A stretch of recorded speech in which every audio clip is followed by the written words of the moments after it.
ಮೊದಲನೆಯ ವಾಚನ. ಸಂತ ಪೌಲನು ಕೊರಿಂಥಿಯರದವರಿಗೆ ಬರೆದ ಮೊದಲನೆಯ ಪತ್ರದಿಂದ ವಾಚನ. ಅಧ್ಯಾಯ 3, ವಾಕ್ಯಗಳು 1-9. ಪ್ರಿಯ ಸಹೋದರರೇ, ದೇವರ ಆತ್ಮವನ್ನು ಪಡೆದವರೊಡನೆ ಮಾತನಾಡಿದಂತೆ ನಿಮ್ಮೊಡನೆ ನಾವು ಮಾತನಾಡಲಿಲ್ಲ. ಲೌಕಿಕರು ನೀವು, ಕ್ರಿಸ್ತ ಯೇಸುವಿನಲ್ಲಿ ಹಸುಗೂಸುಗಳು ನೀವು ಎಂದು ಭಾವಿಸಿ ನಿಮ್ಮೊಡನೆ ಮಾತನಾಡಬೇಕಾಯಿತು. ನಾನು ನಿಮಗೆ ಹಾಲೂಡಿಸಿದೆನು, ಗಟ್ಟಿ ಆಹಾರವನ್ನು ಕೊಡಲಿಲ್ಲ, ಏಕೆಂದರೆ ಅದನ್ನು ಜೀರ್ಣಿಸಿಕೊಳ್ಳಲು ನಿಮಗೆ ಶಕ್ತಿ ಇರಲಿಲ್ಲ. ಇಂದಿಗೂ ನೀವು ಶಕ್ತರಲ್ಲ, ನೀವು ಇನ್ನೂ ಲೌಕಿಕರಂತೆ ಬಾಳುತ್ತೀರಿ. ನಿಮ್ಮ ನಡುವೆ ದ್ವೇಷ, ಅಸೂಯೆ, ವಾದ ವಿವಾದಗಳು ಪ್ರಬಲವಾಗಿದ್ದು ನೀವಿನ್ನೂ ಪ್ರಾಣಿಗಳಂತೆ, ಸಾಧಾರಣ ಮನುಷ್ಯರಂತೆ ವರ್ತಿಸುತ್ತೀರಲ್ಲವೇ?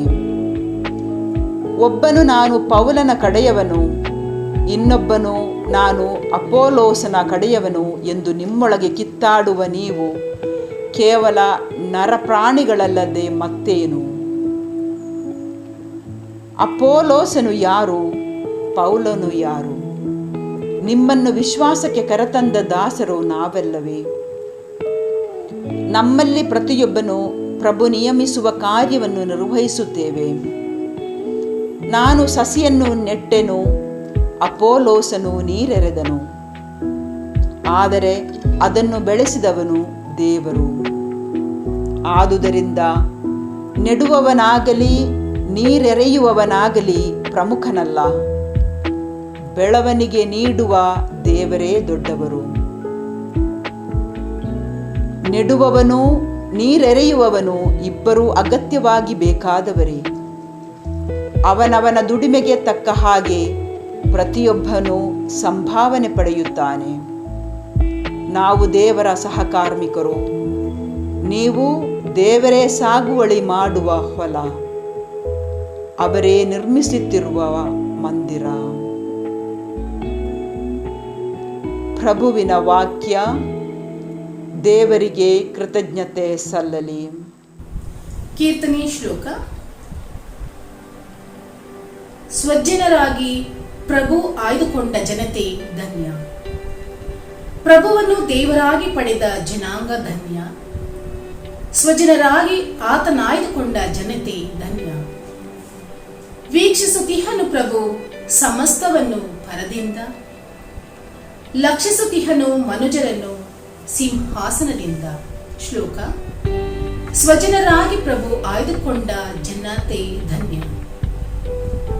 ಸ್ಥಾವರ ಸಿಂಹಾಸನದಿಂದ ನೋಡುತ್ತಿಹನು, ಸರ್ವ ಭೂನಿವಾಸಿಗಳನ್ನು ಪರಿಶೀಲಿಸುತ್ತಿಹನು. ಅವರೆಲ್ಲರ ಹೃದಯಗಳನ್ನು ನಿರ್ಮಿಸಿದಾತನವನು ಅವರವರ ಕೃತ್ಯಗಳನ್ನು ಪರೀಕ್ಷಿಸುತ್ತಿಹನು. ಶ್ಲೋಕ. ಸ್ವಜನರಾಗಿ ಪ್ರಭು ಆಯ್ದುಕೊಂಡ ಜನತೆ ಧನ್ಯ. ಕಾದಿದೆ ಎನ್ನ ಮನ ಪ್ರಭುವಿಗಾಗಿ, ಆತನಿಹನು ಎನಗೆ ಗುರಾಣಿಯಾಗಿ. ನೆಮ್ಮದಿಯಿಂದಿದೆ ಎನ್ನ ಮನ ಆತನಲ್ಲಿ, ನಂಬಿರುವೆವು ಆತನ ಶ್ರೀನಾಮದಲ್ಲಿ. ಶ್ಲೋಕ. ಸ್ವಜನರಾಗಿ ಪ್ರಭು ಆಯ್ದುಕೊಂಡ ಜನತೆ ಧನ್ಯ. ಘೋಷಣೆ. Alleluia, alleluia. ಬೋಧಿಸಿನಗೆ ಪ್ರಭು ನಿನ್ನ ಮಾರ್ಗವನ್ನು, ಶತ್ರುರಹಿತ ಹಾದಿಯಲ್ಲಿ ನಡೆಸು ಎನ್ನನು. ಅಲ್ಲೇಲೂಯ.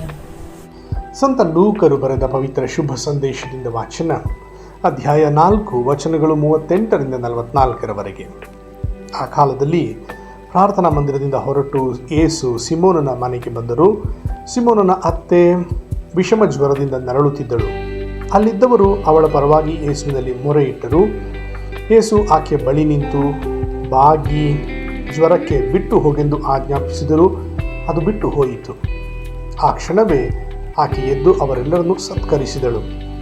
ಸಂಜೆಯಾಗುತ್ತಿದ್ದಂತೆ ಜನರು ತಮ್ಮ ಮನೆಯಲ್ಲಿ ವಿಧ ವಿಧವಾದ ಕಾಯಿಲೆಯಿಂದ ನರಳುತ್ತಿದ್ದವರನ್ನೆಲ್ಲ ಯೇಸುವಿನ ಬಳಿಗೆ ಕರೆತಂದರು. ಯೇಸು ಪ್ರತಿಯೊಬ್ಬರ ಮೇಲೆ ತಮ್ಮ ಕೈಯಿಟ್ಟು ಗುಣಪಡಿಸಿದರು. ಅನೇಕರ ಮೈಮೇಲಿದ್ದ ದೆವ್ವಗಳು ಸಹ ನೀವು ದೇವರ ಪುತ್ರ ಎಂದು ಬೊಬ್ಬೆ ಹಾಕುತ್ತಾ ಬಿಟ್ಟು ಹೋದವು. ಇವರೇ ಕ್ರಿಸ್ತ ಎಂದು ಅವುಗಳು ತಿಳಿದಿದ್ದರಿಂದ ಯೇಸು ಅವುಗಳನ್ನು ಗದರಿಸಿ ಮಾತೆತ್ತಲೂ ಬಿಡಲಿಲ್ಲ. ಬೆಳಗಾಗುತ್ತಲೇ ಯೇಸು ಅಲ್ಲಿಂದ ಹೊರಟು ನಿರ್ಜನ ಸ್ಥಳಕ್ಕೆ ಹೋದರೂ ಜನಸಮೂಹವು ಅವರನ್ನು ಹುಡುಕಿಕೊಂಡು ಅಲ್ಲಿಗೆ ಬಂದಿತು. ತಮ್ಮನ್ನು ಬಿಟ್ಟು ಹೋಗಬಾರದೆಂದು ಜನರು ತಡೆಗಟ್ಟಲು ಯತ್ನಿಸಿದರು. ಅವರಿಗೆ ಯೇಸು, ದೇವರ ಸಾಮ್ರಾಜ್ಯದ ಶುಭ ಸಂದೇಶವನ್ನು ಬೇರೆ ಬೇರೆ ಊರುಗಳಿಗೂ ನಾನು ಬೋಧಿಸಬೇಕಾಗಿದೆ, ನನ್ನನ್ನು ಕಳುಹಿಸಿರುವುದು ಅದಕ್ಕಾಗಿಯೇ ಎಂದರು. ಬಳಿಕ ಜುದೇಯ ಪ್ರಾಂತ್ಯದ ಪ್ರಾರ್ಥನಾ ಮಂದಿರಗಳಲ್ಲಿ ಯೇಸು ಬೋಧಿಸುತ್ತಿದ್ದರು. ಪ್ರಭುವಿನ ಶುಭ ಸಂದೇಶ. ಕ್ರಿಸ್ತರೇ ನಿಮಗೆ ಸ್ತುತಿ ಸಲ್ಲಲಿ.